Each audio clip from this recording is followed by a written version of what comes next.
আজ আমি একটি খুবই হেলদি ভেজ ডালের রেসিপি নিয়ে চলে এসেছি, যেটা বানানোর জন্য আমাকে কোনো বাজারে যেতে হয়নি। বাড়ির পাশে গাছ থেকে কিছু সবজি তুলে নিয়েছি। এখানে কোলাথোর কেটে নিয়েছি, ধুয়ে পরিষ্কার করে লবণ হলুদ মাখিয়ে দিলাম, হাত দিয়ে খুব সুন্দর করে ম্যাশ করে নিলাম। এদিকে শুকনো কড়াই মুগ ডাল দিয়ে একটু নেড়েচেড়ে নামিয়ে নিলাম। কড়াই তেল দিয়ে দিলাম, তেলের পর ফুলকপি বরবটি দিয়ে একটু নেড়েচেড়ে কেটে রাখা আলু দিয়ে পরিমাণ মতো লবণ হলুদ দিয়ে নেড়েচেড়ে ভাজা ভাজা করে নিলাম। ভেজে রাখা ডালটা ধুয়ে দিয়ে দিলাম। কেটে রাখা বেগুন দিয়ে আবার একটু নেড়েচেড়ে পরিমাণ মতো জল দিয়ে দিলাম। এদিকে থোড় থেকে বেশ কিছুটা জল বেরিয়ে গেছে, থোড়ের জলটা আমি নিগড়ে বের করে নিলাম।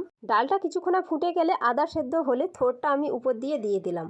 থোড়টা দিয়ে দেওয়ার পর খুন্তি দিয়ে একটু নেড়েচেড়ে আবারও একটু লবণ দিয়ে খুন্তি দিয়ে নেড়েচেড়ে চাপা দিয়ে দিলাম। গ্যাসের ফ্লেমটা একদম লোতে রেখে 15 থেকে 20 মিনিট পর চাপা খুলে ডাল কাটা দিয়ে ঘেটে একটা পাত্রের মধ্যে নামিয়ে নিলাম। এদিকে সমুরার জন্য কড়াই তেল দিয়ে দিলাম, শুকনো লঙ্কা তেজপাতা গোটা জিরে দিয়ে দিলাম, জিরে বাটা দিয়ে খুন্তি দিয়ে একটু নেড়েচেড়ে মশলার কাঁচা গন্ধ চলে গেলে একটু লঙ্কা গুঁড়া দিয়ে নেড়েচেড়ে নামিয়ে রাখা ডালটা দিয়ে দিলাম। এরপর খুন্তি দিয়ে একটু নেড়েচেড়ে কিছুক্ষণ ফুটিয়ে নামিয়ে নিলাম।